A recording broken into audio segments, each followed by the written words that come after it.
You can bury it, numb it, pretend it never happened. But it stays. That pain you swallowed, that memory you avoided, that identity you adopted just to survive. It doesn't disappear. It digests you from the inside out. Because you don't just carry your experiences, you become them. You don't just walk away from the past. You drag it like a rusted chain, link by link, into every conversation, every ambition, every silent night when no one is watching and your mind starts whispering again. You become what you refuse to release. And no amount of affirmations can save you from what you're still clinging to in the dark. You can't build a new life with hands that won't let go of the wreckage. You don't heal by holding on. You heal by bleeding out the lie. The lie that you are your mistakes. The lie that someone else's absence means you are unworthy. The lie that because they couldn't love you, no one ever will. Carl Jung said, until you make the unconscious conscious, it will direct your life and you will call it fate. You can't conquer what you haven't seen. And most people never look deep enough. They distract, they consume, they keep themselves so endlessly occupied, chasing validation, collecting followers, building images, stacking trophies, because if they stop for even a second, the silence will speak. And the truth inside that silence, it terrifies them. But you can't outrun your shadow. You either face it or you serve it. Syphoria, that euphoric hollow high of pretending you're free when you're still in chains, that beautiful mask, the polished smile, the confident stride, all hiding a truth you're terrified to admit. You don't know who you are without the pain. You've worn it so long it became your skin. You learned to weaponize it, to defend yourself with sarcasm, perfectionism, silence, detachment tools, not of strength, but of survival. You call it personality, but it's armor. You call it independence, but it's abandonment in disguise.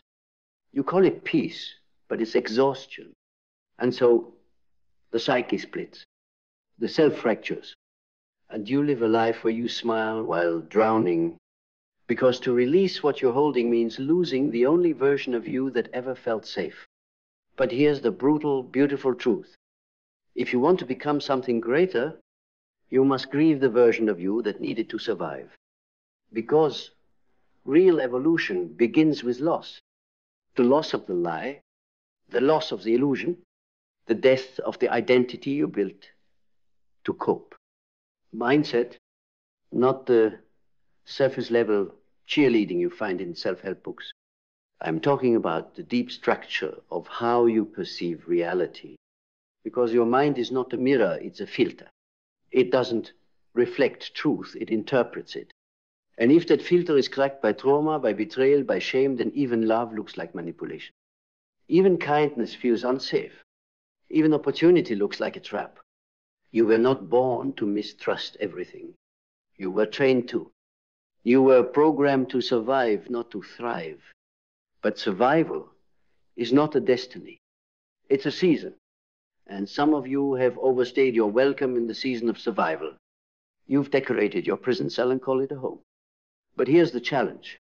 Your old mindset can't carry the weight of your new future. The thoughts that kept you safe will now keep you small. And until you challenge the inner narrative, I'm not good enough, I always get hurt.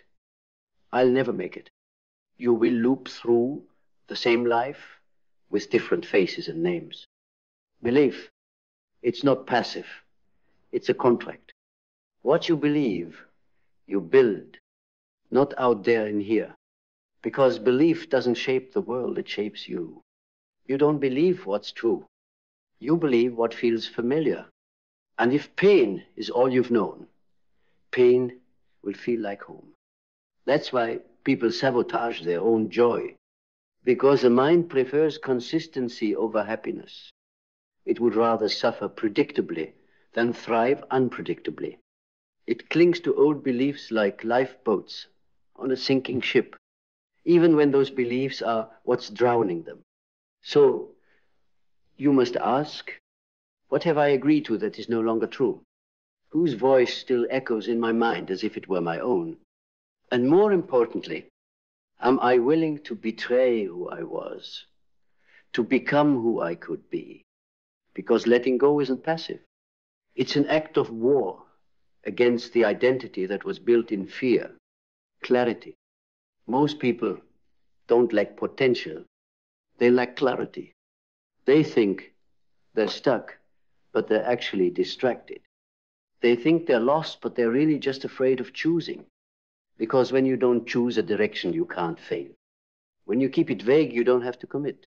And when you don't commit, you never risk disappointment. But without clarity, your energy is fragmented. Your passion is diluted. Your power is wasted on the peripheral.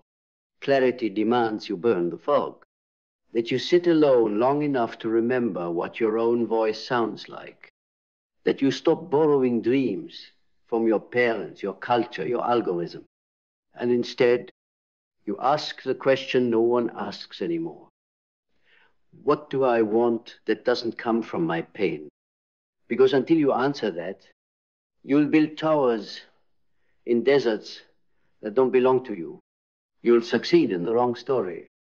You'll achieve and still feel empty. Clarity is brutal. It requires honesty. And most people would rather stay confused and confront the truth that they've been loyal to suffering, faithful to a version of themselves they've outgrown. Vision. Vision isn't about seeing the future. It's about remembering who you were before the world told you who to be, before the mask, before the silence, before the heartbreak that made you forget your name. Vision isn't fantasy. It's memory, the memory of your most honest self, buried under performance, perfectionism, and pretending. And when that memory returns, even as a flicker, you must chase it, like your soul depends on it, because it does. Most people don't fail because they aim too high. They fail because they aim at nothing. They exist on autopilot, reacting instead of creating, drifting instead of deciding. And when they look up, years have passed. But nothing real has changed. Don't let that be you. Discipline. The word sounds harsh, like punishment. But real discipline isn't about restriction. It's about liberation. Discipline is choosing yourself in moments when the world tempts you to disappear. It's the daily rebellion against your excuses.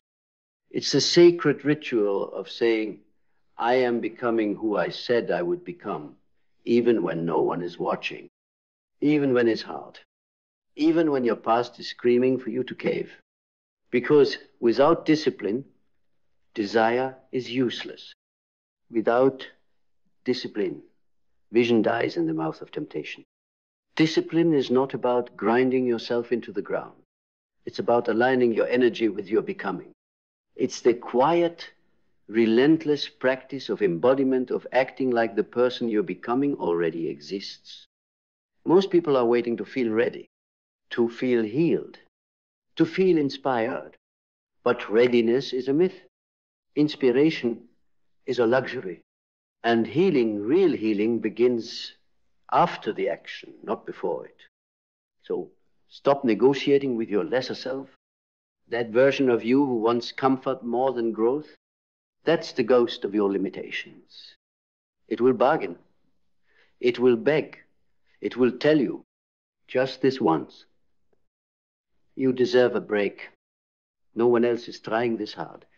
But discipline doesn't argue. Discipline decides. And decision is what separates the seekers from the builders. Action. Nothing changes until you do. And nothing within you changes until you move. This world doesn't respond to your intentions. It responds to your execution. You say you want clarity? Act. You say you want to be confident? Act. You say you want respect, results, freedom? You better be moving like your life depends on it. Because it does. Action rewires the brain. It interrupts the loop of overthinking. It breaks the trance of doubt. You don't need another book. You don't need another podcast.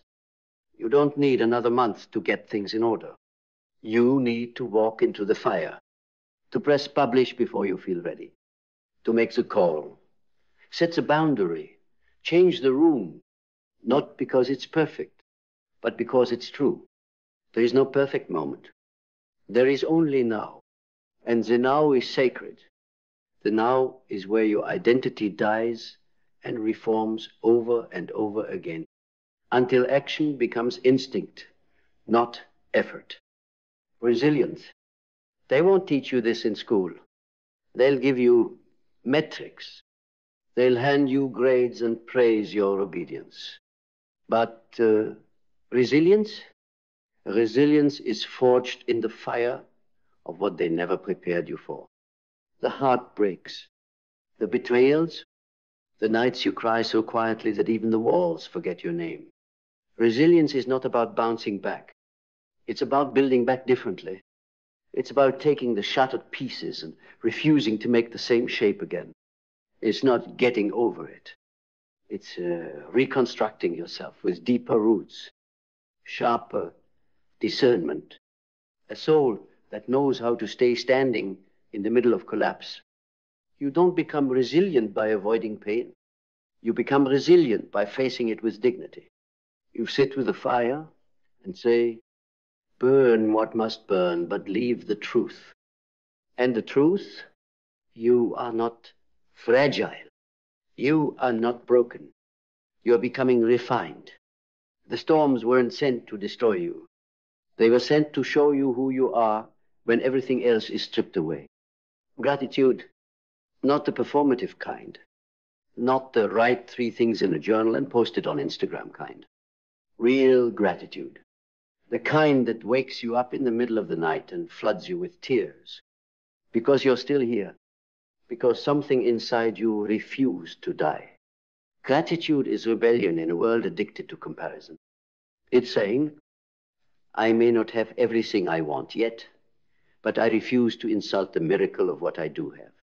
It's finding beauty in the scar. It's kissing the hand that hurt you because it also taught you. It's bowing to the version of yourself that crawled so you could rise. Gratitude doesn't mean you settle. It means you honor the path, even the brutal parts, especially the brutal parts, because gratitude transforms bitterness into wisdom. And once you understand this, you stop asking, why me? And you start asking, what is this making me? Adaptability. You were not built to stay the same. You were built to evolve. Adaptability isn't weakness. It's intelligence. It's the warrior's instinct to sense when the path has shifted and shift with it. The rigid break, the flexible bend. And while others complain, collapse, or cling to the old world, you pivot, you listen, you become, because evolution doesn't ask for your permission. It demands your participation. And if you are still trying to fit into an identity, a system, a relationship that your soul has outgrown, then life will keep turning up the pressure until you snap or surrender. Adaptability is not about abandoning your values. It's about updating your alignment. It's saying, this version of me served a purpose. But I will not stay loyal to who I was just because I'm afraid of who I could be. The world will keep changing. So should you. Learning. The mind that refuses to learn is already dying.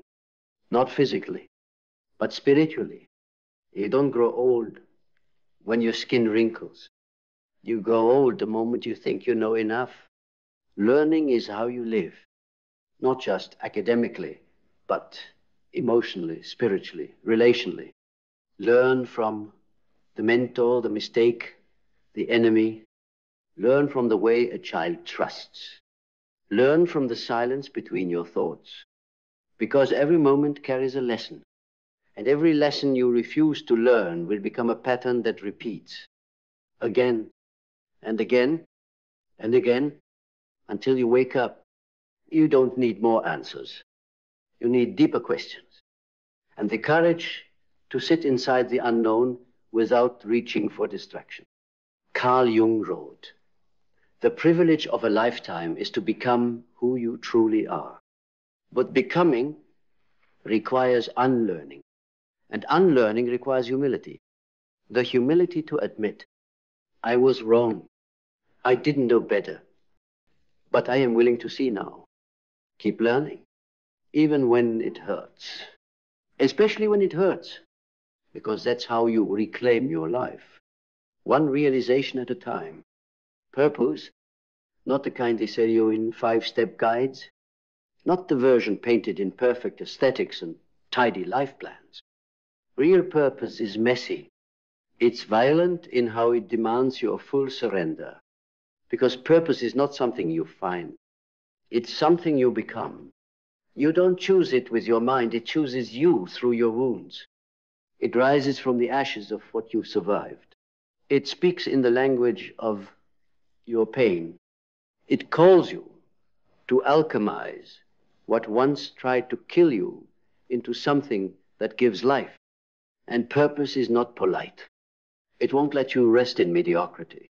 It won't let you sleep through your calling. It will haunt you until you move. You can run from it.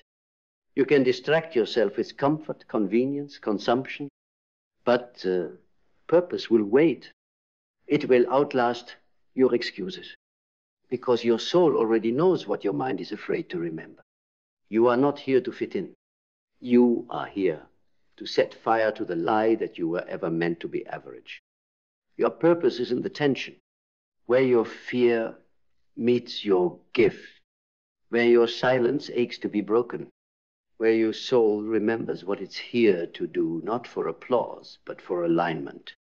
Not to be seen, but to see clearly. And when you find it, when it finally lands in your chest like a burning truth you can't unknow, everything changes.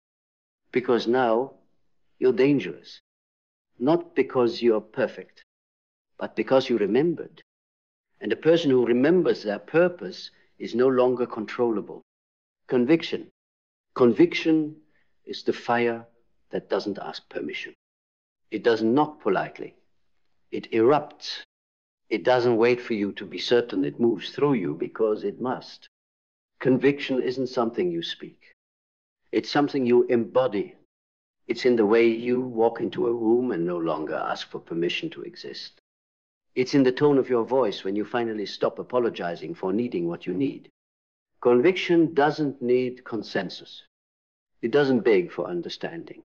Because when you have it, people feel you. Before you say a word, but don't get it confused. Conviction isn't arrogance. It's the death of self-doubt. It's what rises when you've been shattered, silenced, stripped bare, and you decide to stand anyway.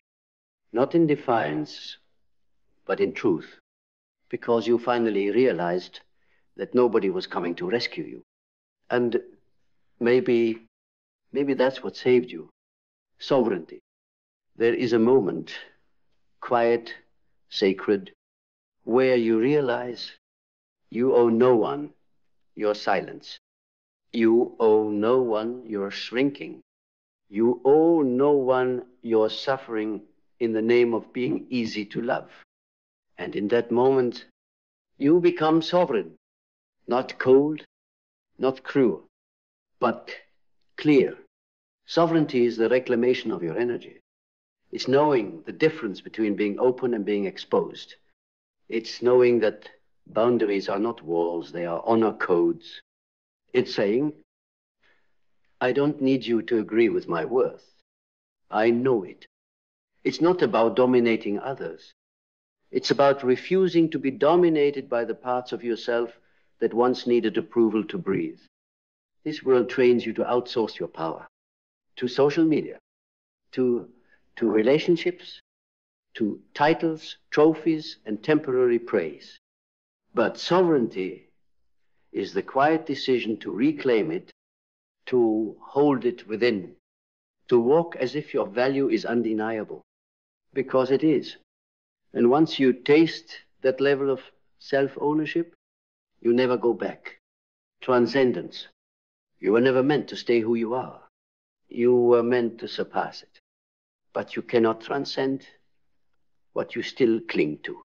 You cannot ascend while dragging the weight of your old identity. The guilt, the roads, the stories that were never yours. To transcend is to release. And release is a kind of death, but not the kind you should fear. Because on the other side of that death is liberation. You don't rise by adding more. You rise by letting go of who you were told to be, of who you became to survive, of what they said you had to carry in order to be loved. And in that sacred emptiness, that space after the letting go and before the arrival, something ancient returns to you. Your original power, your wild knowing, your divine indifference to the illusions of control. And you remember, you were never meant to beg for crumbs when you were built to create kingdoms. The climb is not easy.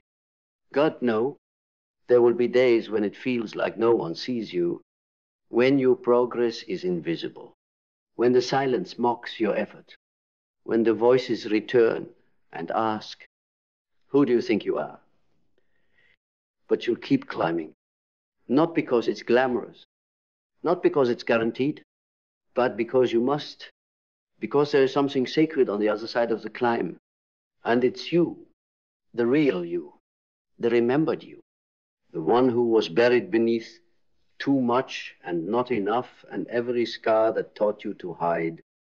You don't become powerful by accident.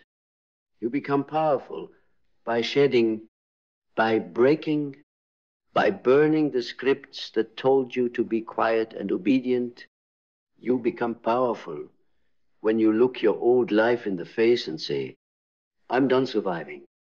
I came here to live, the becoming.